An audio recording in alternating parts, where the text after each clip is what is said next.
Жалпы мына жаз болса, шілде айында ең бірінші есте қалатын осы залда да отырған шығар деп ойлаймын.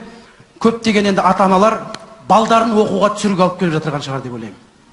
ОБТ бітті. Қазір мына ОБТ деген бір қарап тұрсам кәдімгі ОБТ.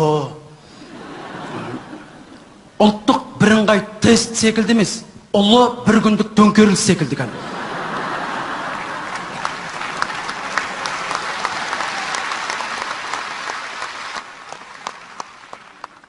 ОБТ күн. Кәдімгі ана бала емтихан тапсыруға емес, бір соғысқа кетіп батырған секілді. Көзі төрт бұрышты. Түнімен дайындалып батыр. Ана бір киімдердің арасынан нелерге патрон салып батырғандай шпаргалкалар жана. Ана тыққандарын кәдімгі біздің Қазақстанның полиция КМБ-лар таға алмайды, бар, таба алмайды. Неше түрісін дайындап түнімен көз төрт бұрышты болып дайын тұрады. Ата-аналар тамақтарын дайындап жүр. Уайымдама бала, бәрі жақсы болады. Бәрі жақсы болады, уайымдама. Уайымдама бала, уайымдама. Бүкіл тамағын салып болады. Бала мектепке қарай жол жүреді. Военкоматқа кетіп батырған секілді. Мектептің ауласына кірет, пожарный, скорый, полиция, министерство, ауылдың участковый жүр, ол нағып жүрген өзі білмейді. Барлығын тізіп қояды, әлгі балдар қатар-қатар тұратқан. Мектептің директор сөйлеп жүр. Құрметті оқушылар, бұл біздің мектебіміздің абыройын түсірмейді деп ойлаймын сіздерді. Осы жылда сіздер 11 жыл күттіңіздер. Бүгінгі осы қандай балаласыздар, сол өздеріңіздің өмірлеріңіздің тағдырларыңыз.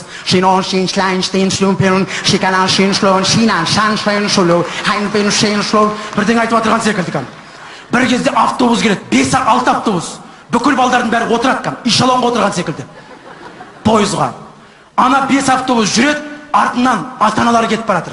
Жигули, газель, мотоцикл, атарба, целый штаб кетіп барады артында.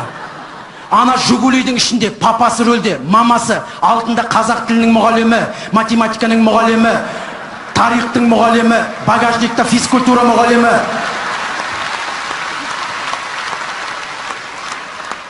Мектептің мұғалімі, завучтар сол экзамен тапсыратын ғимараттың подвалда отыр кәдімгі. Ана баланың құлағында наушник кәдімгі, соғыстағы секілді.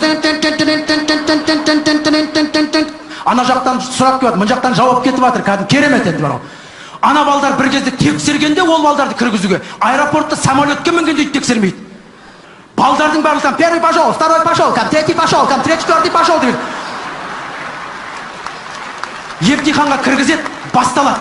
Ата-аналарын қарасаң, сол мектептің сыртында тұрады кәдімгі.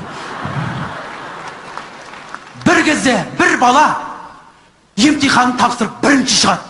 Ана баланың түрін көрсеңдер, минный полядан шыққан секілді.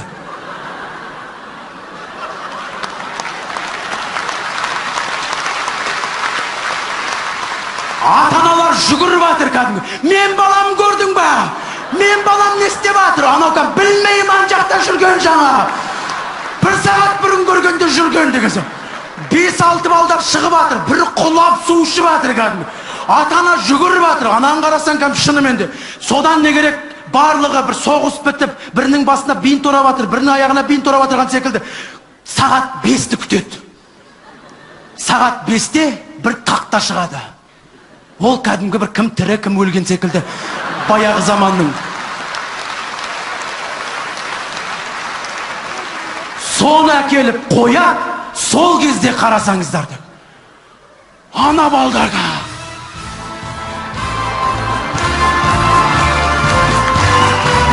Қаласып.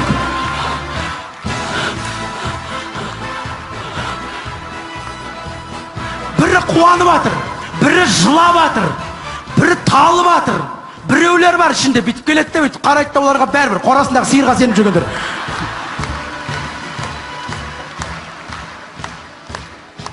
Жоқ, кей кезде ойлаймын, неге сондай болып кетті деймін де? Неге қинап жібердік ол балдарды? Бұрын билет тапсырып, билет суырып, экзамен тапсыратын едік қой.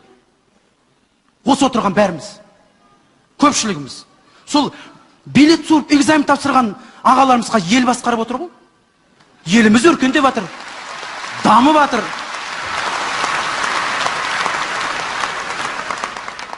Бірақ енді шыны керек, Бізден де бар еді, ата-аналардан да. Біз қазақ баланы бірінші сыныпта жақсы тексереміз. Бірінші сынып осы 5-ке бітірсе болды. Мектеп бітірген қандай. 5-ке бітірді мен балам дейді.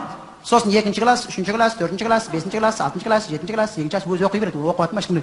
9-ші класс, 10-ші класс, 11-ші класс келгенде ұбырды ма сендер дейді. Дайындал дейді. Үйден шықпайсың бала. Дайындал дейді. Ол баланы дайындалып отырған көрсеңіздер, контактта, агентте, интернетте, үйге папасы мамасы кіріп қалса өтіп бірдеңе оқып отырған секілді оқып, шығып кетсе қайтадан жауып тастап интернетін ашып отырады. Сосын осындай ұбт кезінде әлгі баланы айтатын жауабы: мен оқыған сұрақтардың біреу жоқ дейді.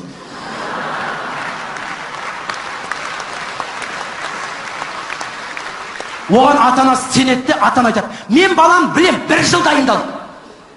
Біреу болмаған дейді.